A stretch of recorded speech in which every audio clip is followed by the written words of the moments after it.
College football week 12 best bets are on the way. We're going to go through 4 of the biggest matchups on Saturday, as well as some additional games that we really find some value in. If you are new, my name is Austin, joined by Logan. Logan, I got to be honest, last week I was on a heater, 7-1 for my picks. You went 4-4, not the worst week there. Last 2 weeks for me though, 12-3. The goal today is to continue that momentum. So much so that, Logan, last week I was wearing this exact same polo. I put it back on because I'm trying to duplicate another 7-1 week. My only loser, Georgia ML. Yeah, that should have been a good look. Surely they went on the road. Yeah, no, that was terrible, but the other ones were all great. Shout out Georgia Tech. I called them plus 12.5. We don't even need the points. But either way, Logan, we're going to dive into the picks today. As always, we're going to have a couple props at the end of the video that we play on Underdog Fantasy. If you are new to Underdog, use code COS. They'll match your first deposit up to $1,000. Logan, let's dive into the things, and we're going to start with our first game of the weekend. Number 1 ranked overall, Oregon Ducks on the road in Wisconsin. Spread's 14.5 here. We've seen Oregon kind of steamrolling through teams. Had that a game against Ohio State that was tough. But either way, they're number 1 team, undefeated, over under 51.5. What's the move here in Madison, Wisconsin? Yeah. I was kind of looking briefly at the under. Not really going to pull the trigger there. But what I do like a little bit more than the under is the Badgers with the points. This is not necessarily a gimme game, in my opinion, for Oregon. I think they will be tested a little bit in Camp Randall. I mean, tell me this isn't the season type game for Wisconsin. You could be big bad number 1 overall Oregon at home. Yeah, I mean, they're going to pull out all the stops in that one. And I think college football is best to bet against teams that have nothing to lose, everything to gain, and that's what Wisconsin is in this position. Does their defense match up well against Dylan Gabriel? I think so. I mean, Oregon's defense, that they're legit as well. I think Braden Locke is going to have a masterclass type game if they are going to score on Oregon. So that's kind of why I was leaning the under.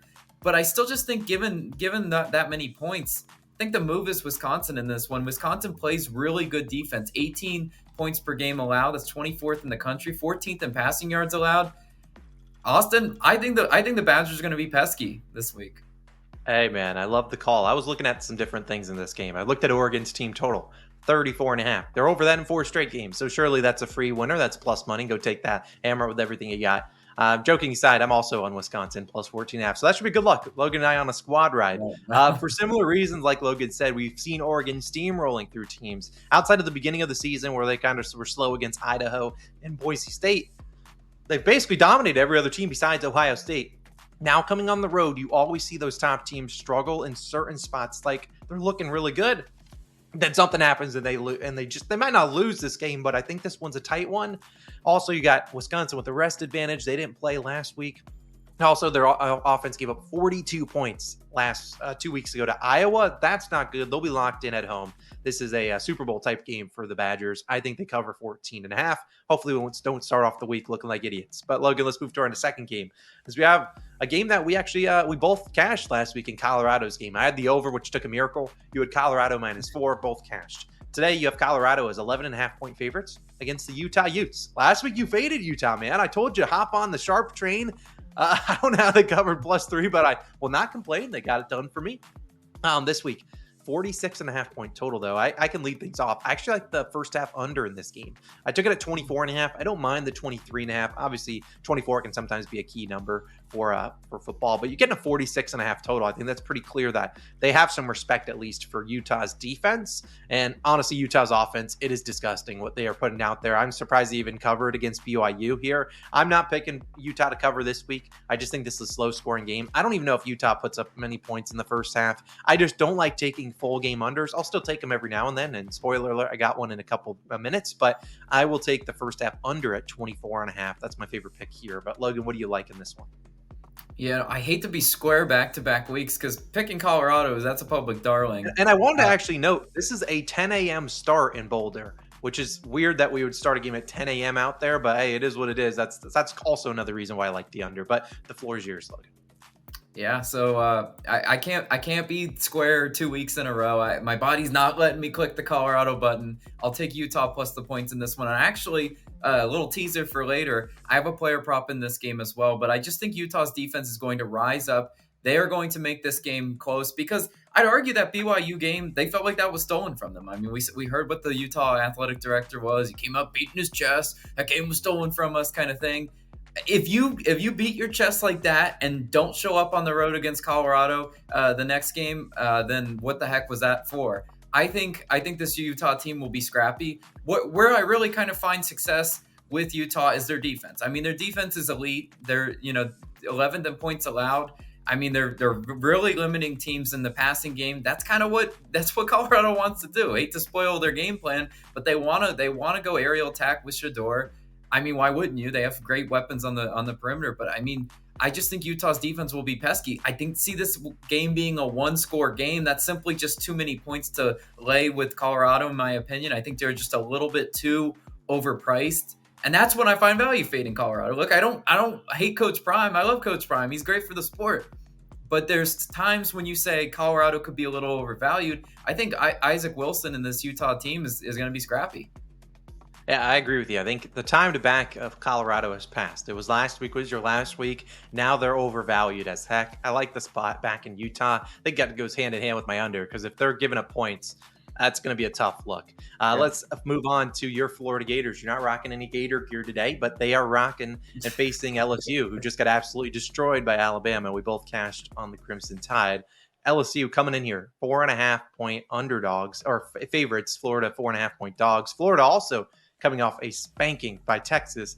Now, granted, DJ Lagway did not play in that game. It is expected, I think, that he is playing in this game. I think at this one line, wouldn't it be 4.5 if we had that Warner guy under center? Because that guy looked like me out there. But again, 54.5 total, Logan. What are you feeling here for your Gators?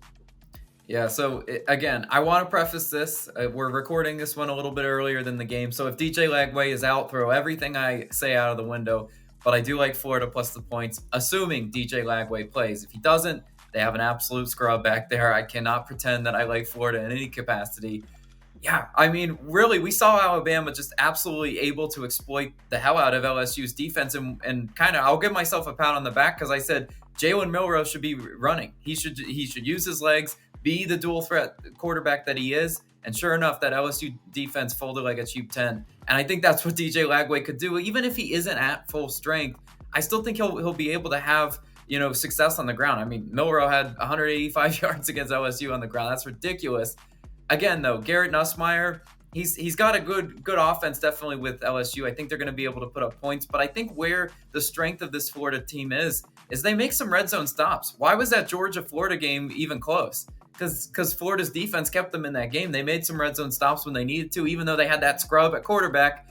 It helped when Carson Beck was throwing picks. But hey, I mean, I still think this Florida team is scrappy. They are not representative of what they did last week against Texas. Terrible spot for them. Whenever Florida's catching like 20-something points, should have told you all you needed to know. This line being so small, I think Florida plays Florida. I think they can win this one outright, but give me the points. Yep, I'm also on your Gators, but on the same kind of sentiment, DJ Lagway has to play. And even if that, I wait to place this bet until he's ruled in and I lose 1 point or whatever, I think that's worth it because the backup is terrible. And based on this line, and we're recording, late Thursday evening, we assume he's going to be out there for all the reasons Logan said. It's hard to play in the swamp. I don't think LSU is all that great. They just rely on Garrett Nussmeier to throw it nonstop. And if you can kind of key in on that and get some defensive stops in the red zone, I think you can easily cover a 4.5 line. Need Lagway out there. I mean, you talked about Milroe, 180 yards and 4 touchdowns. The man went off. I think you're going to need that dual threat QB out there. So I like the Gators as well. And then our final game that we'll talk about before we get into some other picks, Tennessee going on the road into Athens to take on the Bulldogs. Bulldogs coming off that loss to Ole Miss. Tennessee, I assume Nico Iamaleava is starting here. It is worth noting he is in concussion protocol. I do have a prop in this game. It is actually on Nico Iamaleava, so we'll stay tuned for that. Hopefully he does play, so the prop can go into effect. 10.5-point total, though, here, Logan. Over under at 47.5, 48.5 on some books. What do you like here? Yeah, so last week I took that under against Georgia Ole Miss. It was definitely one of my more proud plays that we cashed.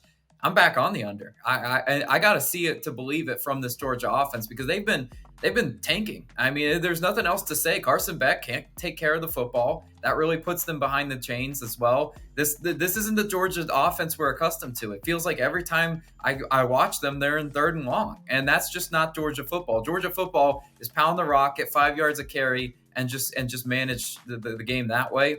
Also, they're facing a really good Tennessee defense, a number 2 in the nation in 3rd down stops. giving up just under 13 points per game. This Tennessee defense, not normally something I've known Heupel to be.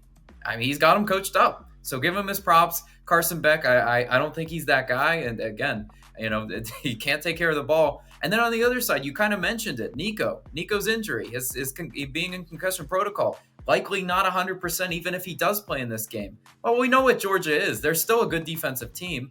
Obviously Ole Miss took advantage of some of those plays, but that's still their calling card. And I think they're going to limit Tennessee's explosive plays. And really, that's what an over/under comes down to. You just can't have the big play touchdowns. I see a lower scoring game. Give me the under. I love that pick. If you've been watching the videos, Logan and I don't really agree on every single game, or maybe we aren't on the same side in a bunch of different ones. This video is unlike any others because I actually already had the under written up. So that should be a good look. We're both on the under 48.5. When Logan and I are on a squad ride, normally not a good outcome. We can have two bets that kind of correlate with each other. We're on the same side. Never a good thing, but I like the under as well. I don't really want to lay the 9.5, 10.5 points with Georgia. That would be where I would if I had to bet a spread, because I just have no faith in this Tennessee offense. With Nico or without him, I have no confidence in them being able to move the ball. Honestly, I would argue the backup might be better than Nico right now. Sorry, Tennessee Volunteers fans. Nico just looks cooked after the first few weeks. But either way, whoever's in there, if it's going to be a fifth-year senior, fine, throw him in there as well. But for all the reasons Logan said, I like the under. I don't think Tennessee's going to be able to put up a ton of points. I like their defense a lot, like Logan talked about. And as Logan said, Georgia's offense been hit or miss, and Tennessee's got a good defense. So I like the under there at 48.5. I'm excited to find out how that loses, Logan. That's going to be fun to watch. But hey, we're going to dive into some individual games. Logan and I picked out a couple that we saw value on, and then we'll end the video with some props. I'll begin these things. Last week, I picked two underdogs. Both of them went outright. Georgia Tech and Oregon State, or San Jose State. They beat Oregon State. Shout out the Spartans. This week, I got two more underdogs. I'll start with my smaller one, and then I'll move up to my double-digit underdog. Both two teams that I think could win outright. The first one, I take you guys out to the Sun Belt, where I'm taking the Old Dominion Monarchs plus 3.5. It's minus 125. I'd take them at plus 3. I'd take them at plus 2.5. You can sprinkle on the money line if you want to. Now, here you have Old Dominion back at home here facing James Madison. Obviously, James Madison's a really good program. They're 7-2. They've been pretty good this season, carrying over what they did last year. But we've seen kind of a transfer of the turn. Old Dominion kind of switched over to a new QB, Colton Joseph, and he's been insane. The last 5 weeks, he's throwing for 200, 300 plus yards, which he's done in 2 straight. And he's also a dual threat guy, 60 rushing yards in 5 of his last 6. The JMU defense, in my opinion, and I talked about this all last year, their strength is stopping the run. Last year, they were near the top, like top 10 in terms of rush yards per attempt. This year, they're right in the same, like top 25. However, a team like Old Dominion doesn't necessarily predicate their offense on running the football. They have Colton Joseph throwing it around. So I see this game as a sneaky one where Old Dominion might play spoiler. They're coming off a loss where they turned the ball over 4 times, 3 fumbles. You can't be having that. Last year, same sort of matchup. They went into JMU. They lost that game by 3. Now you're back at home trying to get your revenge on the Dukes. I love Old Dominion. I love the Monarchs. Give me a plus 3.5 as my first pick of the week. Logan, throwing it to you for your first one. What you got? Yeah, I'm going right back to a team that I cashed with last week. And it's going to be the Kansas Jayhawks, and I'm taking them plus the points. Right now I'm getting them at plus 3.5 for just a little bit more juice. I bought the extra half point personally. Again, if this ends on a field goal, I'd like to have that half point in my back pocket. If you just want to take them plus 3, totally understand that with push potential for a field goal type win. Now look at this one. I mean, I took Kansas with the points last week. Didn't need them. I mean, they absolutely smoked Iowa State. Made me look good on that one. And that was a tough Iowa State defense. Now they're going to face a BYU team that's a perfect 9-0. Now, are they a convincing 9-0? Have they skated by? Yeah, I mean, they have. Last week, I'd argue they got pretty lucky. And a lot of those wins have come against more inferior opponents. Now, don't let Kansas's record fool you, though. They're 3-6. Again, that's not a good record on paper, but I'd argue Kansas is a much better football team than that. Jalen Daniels is playing some really good football, and I thought he would lead Kansas to a better year. I mean, he had some turnover problems earlier in the year, but now he's become a lot better of the quarterback I wanted to see. 8 touchdowns in the last 3 games, only 1 interception.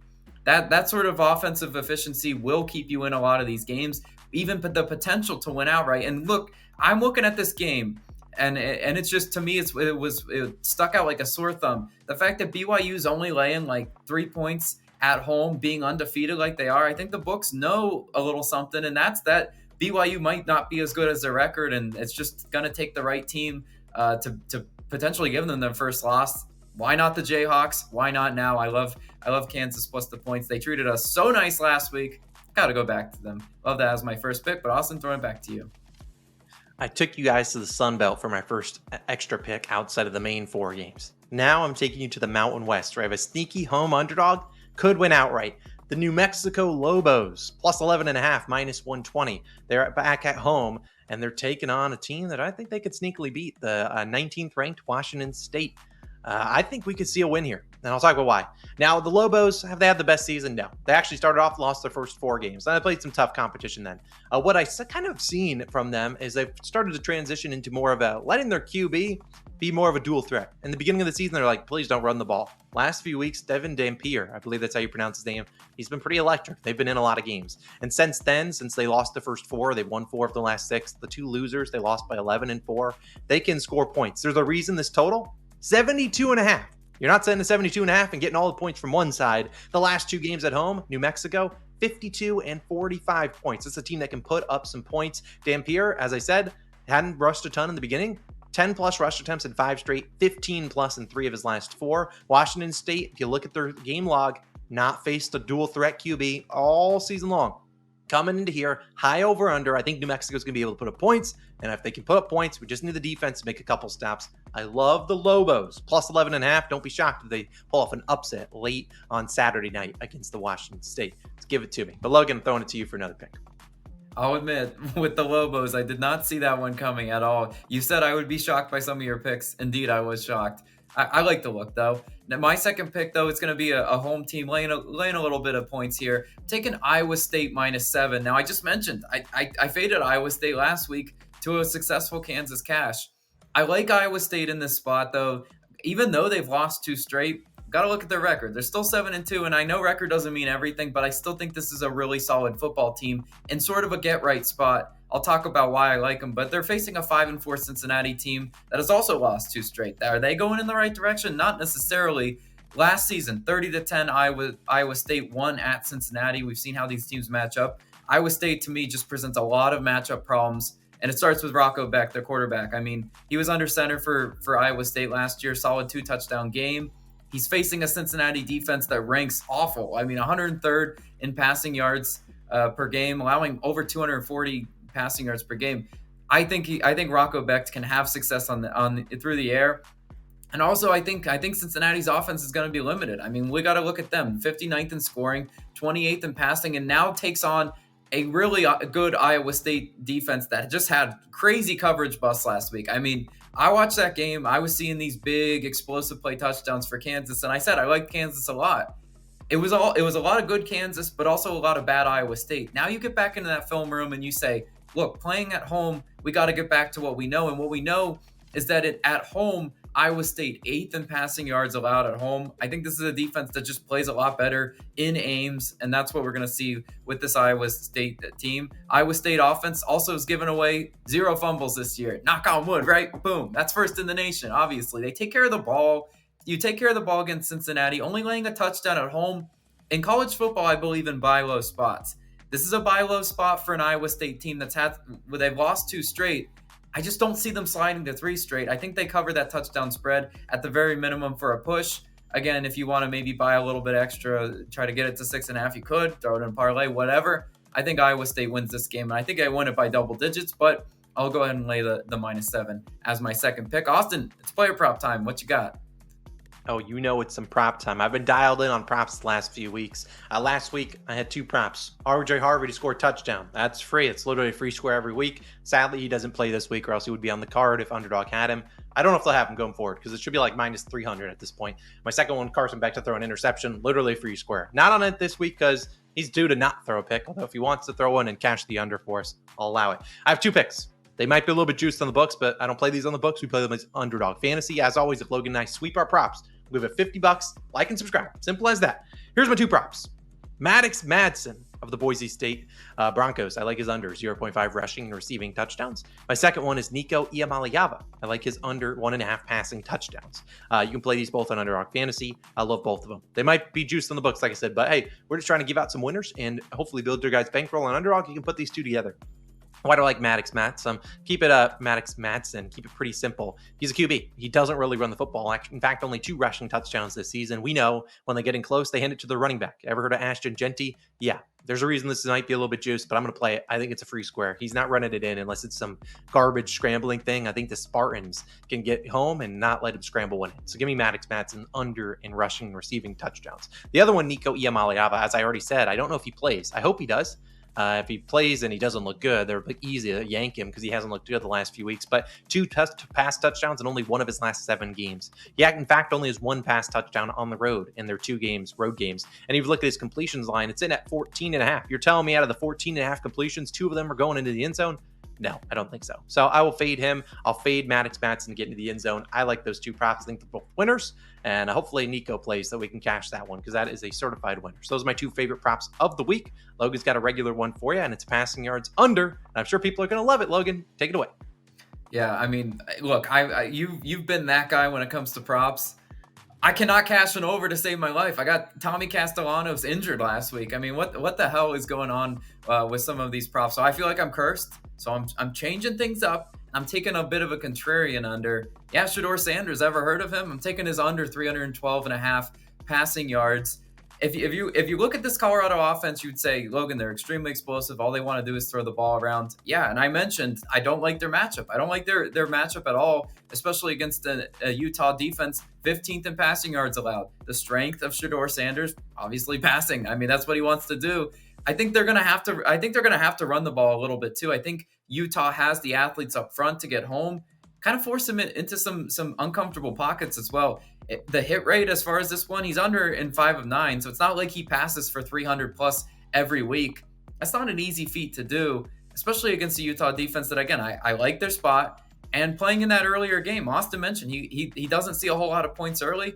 I could easily see this Colorado team coming out and sleepwalking a little bit. I think that under 112.5 passing yards is free. Let's go ahead and cash that player prop parlay. I love it, Austin. Yeah, you don't just spawn into a game with over 300 pass yards. That's hard to get there. A couple little DPIs, that will work in your favor, Logan. So put those all 3 together on Underdog Fantasy. I forget what my $25 paid out. I think it was like $88 or 90 something. We'll take that. And hopefully that's a winner, and we can give away $50 to one of you guys that likes and subscribes. Those are our favorite picks for Saturday. As always, let us know your favorites down below. I'm trying to duplicate my 7 in 1 week or do it one better. Go 8-0. That would be electric. I hope you guys enjoyed. Logan and Austin signing out. See you guys again next week. Peace.